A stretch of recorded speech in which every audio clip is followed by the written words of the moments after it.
প্রতিনিধি। আপনারা কিন্তু দায়িত্ববান এবং সামনের নির্বাচনটা কিন্তু আপনারাই করবেন। আমরা সেন্ট্রালে চলে যাব, আমরা হয়তো ওই জায়গায় গিয়ে কাজ করব, কাজ কিন্তু করবেন আপনারা। আপনাদের হাতে সেই কাজের দায়িত্বভার পৌঁছাতে আজকে কিছু বিষয় আপনাদের কাছে বলবো। 64 জেলার নিবিড় প্রচারণা চলছে। ইতিমধ্যে কিন্তু আমরা ওয়ার্ক প্ল্যান দিয়েছি সরকারের পক্ষ থেকে। আপনারা জানেন সংস্কৃতি বিষয়ক মন্ত্রণালয় থেকে বিভিন্ন রকম ভিডিও তৈরি করা হচ্ছে, যেটা আমাদের বিভাগীয় কমিশনার বৃন্দ পাচ্ছেন, জেলা প্রশাসক বৃন্দ পাচ্ছেন এবং তারা কিন্তু সেগুলো প্রচার করছেন। আমরা তথ্য সম্প্রচার মন্ত্রণালয়ের পক্ষ থেকে 64টি জেলায় এবং 4টি উপজেলায় যেখানে আমাদের কর্মকর্তারা আছে, দিন রাত তারা পরিশ্রম করে বিভিন্ন রকম অনুষ্ঠান করছেন। আমরা একটু আগাই। আমাদের প্রধানতম বিষয় হচ্ছে জনগণকে সম্পৃক্ত করা।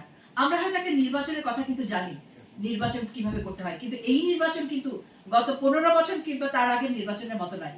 এটি হবে অভাবনীয় নির্বাচন, সুষ্ঠু, স্বচ্ছ এবং আমার যাকে ইচ্ছা তাকেই ভোটটা দিব এবং আমি দেশের হিস্সাটা বুঝে দিব, দেশের চাবিটা কিন্তু আমার হাতে। এই বিষয়গুলোই কিন্তু আপনারা আপনাদের জনগণকে, সিলেটবাসীকে জানাবেন। আপনাদের হাতে আজকে দায়িত্ব হস্তান্তরের পালা।